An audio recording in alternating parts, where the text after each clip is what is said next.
इस संसार में मनुष्य एक विचित्र प्राणी है। वो देखता भी है, सुनता भी है, पर अक्सर समझता नहीं है। वह सोचता है कि जो आंखों से नहीं दिखता वो होता ही नहीं, जो लोग नहीं देखते वो कर्म गिनती में नहीं आता, और जो समाज नहीं जानता उसका कोई हिसाब नहीं होता। पर यही सबसे बड़ा भ्रम है। आज का मनुष्य ये मान बैठा है कि यदि कोई देख नहीं रहा तो वो स्वतंत्र है, यदि कोई जान नहीं रहा तो वो सुरक्षित है।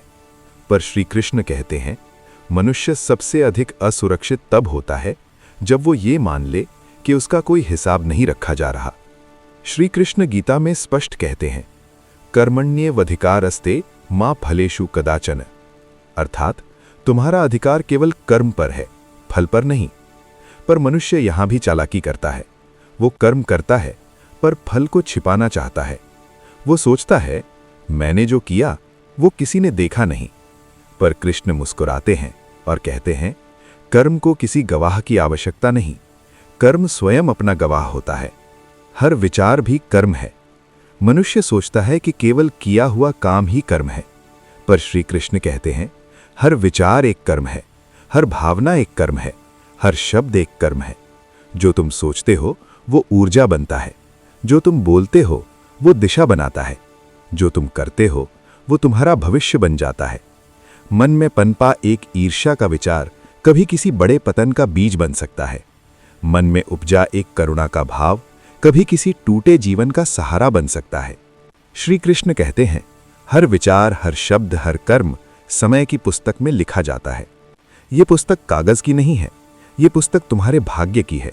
यहाँ न स्याही सूखती है, न पन्ने फटते हैं। यहाँ कुछ भी मिटाया नहीं जा सकता। मनुष्य सोचता है, मैं भूल गया तो सब खत्म, पर समय नहीं भूलता। कर्म का लेखा समय स्वयं रखता है। आज नहीं तो कल कर्म का फल तुरंत नहीं मिलता, और यही मनुष्य भ्रम में पड़ जाता है। वो सोचता है, देखा कुछ नहीं हुआ। पर श्री कृष्ण कहते हैं, जो फल देर से मिलता है वो गहरा होता है। बीज आज बोया जाता है, फसल महीनों बाद आती है, पर जब आती है तो पूरा खेत भर देती है। कुछ कर्म तुरंत चोट करते हैं, कुछ कर्म धीरे धीरे जीवन बदल देते हैं। कर्म लौटकर अवश्य आता है। श्री कृष्ण कहते हैं, कर्म लौटता जरूर है, पर उसी रूप में नहीं जिस रूप में तुमने किया था। जो छल तुमने किया वो कभी किसी विश्वासघात में लौटेगा। जो प्रेम तुमने दिया वो कभी किसी अजनबी से सहारा बनकर आएगा। जो अपमान तुमने दिया वो कभी अकेलेपन में चुभेगा। जो सेवा तुमने की वो कभी संकट में रक्षा बनेगी।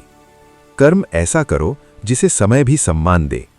ये जीवन दिखावे से नहीं चलता, ये जीवन सम्मान से चलता है, और सम्मान सिर्फ कर्म से मिलता है, धन से नहीं, पद से नहीं, रिश्तों से नहीं। समय किसी का पक्ष नहीं लेता, समय सिर्फ कर्म देखता है। रिश्तों का भ्रम। मनुष्य जीवन में रिश्तों को बहुत बड़ा मान लेता है। वो सोचता है, मेरे अपने मुझे बचा लेंगे। पर श्री कृष्ण कहते हैं, जीवन के सबसे कठिन क्षण में न रिश्ते काम आते हैं न वादे। जब पीड़ा आती है तो वो व्यक्तिगत होती है। दर्द बांटा नहीं जा सकता, कर्म टाला नहीं जा सकता। अंत में मनुष्य अकेला होता है। जब जीवन सबसे कठिन मोड़ पर होता है तब मनुष्य अकेला खड़ा होता है। न कोई रिश्तेदार, न कोई मित्र, न कोई वादा, सिर्फ उसके कर्म। कर्म ही उसका कवच होते हैं, कर्म ही उसका दंड होते हैं। श्री कृष्ण रिश्तों को नकारते नहीं। वे कहते हैं, रिश्ते मार्ग दिखा सकते हैं, पर चलना तुम्हें ही होता है।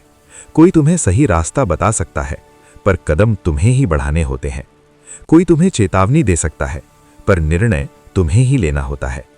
इसलिए श्री कृष्ण कहते हैं, संबंध निभाओ पर कर्म को मत भूलो। रिश्ते निभाओ पर गलत कर्म के लिए कभी उनका सहारा मत लो। प्रेम करो पर अन्याय मत करो। साथ चलो पर सत्य को मत छोड़ो।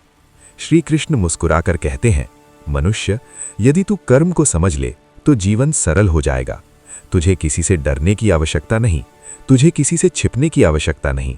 सही कर्म कर, भले कोई देखे या ना देखे, क्योंकि मैं देख रहा हूं, समय देख रहा है, और तेरा ही भविष्य तेरा लेखा लिख रहा है। आज ये प्रश्न स्वयं से पूछो, क्या मेरे कर्म ऐसे हैं जिन्हें मैं समय के सामने निडर होकर रख सकूं?